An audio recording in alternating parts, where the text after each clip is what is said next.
Le grand panel citoyen est une initiative du... Bon, je précise qu'il n'y a pas de discours préparé, juste peut-être des grandes lignes, des notes.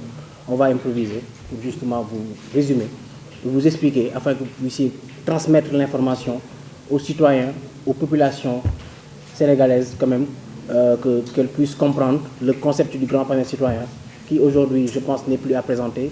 Parce que comme vous le voyez, à travers la grande stratégie de communication déployée sur les panneaux dans les rues, les bananos sur les télévisions, les bananos à la radio, ainsi de suite, vous comprendrez vraiment que c'est une grande plateforme et c'est un grand rendez-vous donné pour le 18 mars, Inch'Allah, au King Fahd Palace.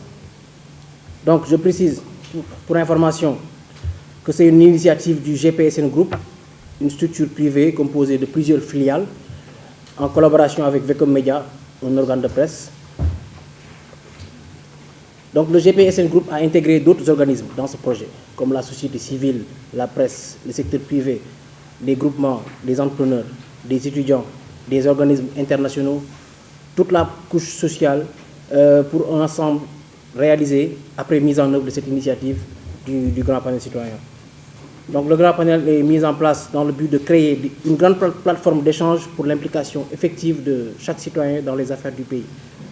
Donc, comme on a l'habitude de voir, les citoyens sont impliqués que dans les urnes pour voter, etc. Donc, pour casser justement ce rythme, nous avons mis en place ce projet qui sera pérennisé, donc avec une périodicité soit bimensuelle ou trimestrielle, pour justement impliquer les citoyens et puis créer des cadres d'échange direct avec ceux qui dirigent les secteurs qui sont très essentiels dans ce pays. Donc le concept du grand panel permettra aux dirigeants de s'exprimer très souvent. Bon, je vais revenir un peu sur un petit constat. Vous allez témoigner quand même que la plupart des dirigeants, ils ne communiquent qu'à travers des points de presse. Bon, je ne dirais pas points de presse, des communiqués de presse, des interviews, des émissions. Mais le cadre du grand panel citoyen va créer le contact direct avec les populations.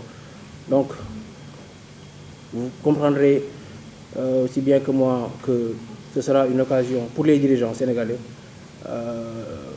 de s'exprimer directement avec les populations, comme je viens de le dire tantôt, et puis de pouvoir expliquer leur gestion, permettre aux populations aussi de comprendre comment sont gérés chaque secteur dans les moindres détails.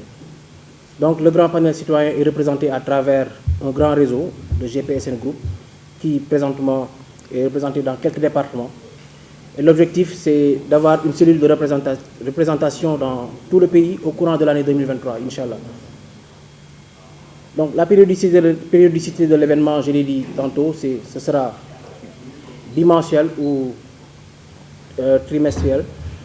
Le choix des secteurs est basé sur des critères.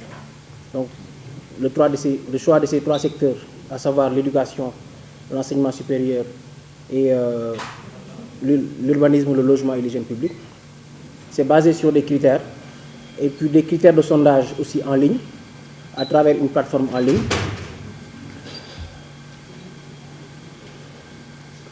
Donc, voilà, on est en enregistrement direct.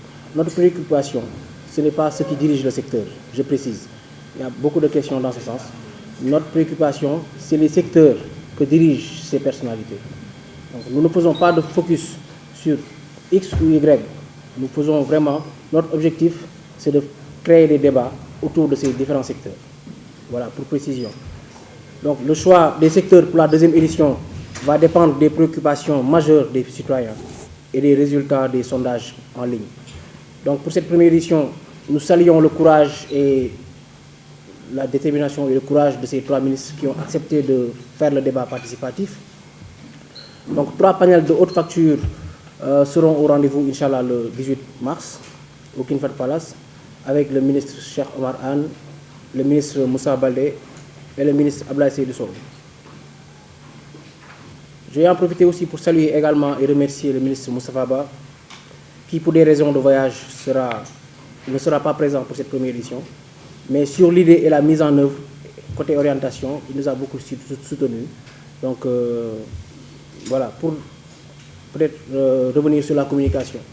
Nous avons pris toutes les dispositions pour assurer une bonne communication afin de recevoir, bien d'avoir toute la couche, le Sénégal en miniature, Inch'Allah. Il y aura des délégations qui vont quitter chaque commune, chaque département pour être, Inch'Allah, le 18 mars au King Fahd Palace. Et remercier les partenaires télévision, etc. Je vais les citer tout à l'heure. Bon, pour les inscriptions, comme vous l'avez constaté, c'était en ligne. On a mis en place une plateforme en ligne où on a plus de 1500 à avoir, entre 1500 et 2000 inscriptions qui ont posé aussi des questions assez pertinentes où, au choix, nous allons voir aussi quelles seront les questions qu'on va peut-être proposer le jour du grand panel. Donc, la salle du King Fahd Palace ne pourra pas contenir tout le public attendu. Nous avons pris les dispositions pour mettre en place, pour occuper le hall et l'esplanade du King Fahd, justement pour pouvoir mettre des écrans géants d'or afin que tout le monde puisse assister en direct aussi. Je vais vous donner les chaînes, les organes qui vont proposer le direct et toute la population, tous les Sénégalais d'ici et d'ailleurs pourront justement regarder en direct le grand panel citoyen. Voilà, donc toute la presse nationale comme internationale sera conviée. D'accord, comme vous le constatez, nous sommes en partenariat avec certains organes nationaux et toute la presse nationale aussi sera conviée, mais internationale également.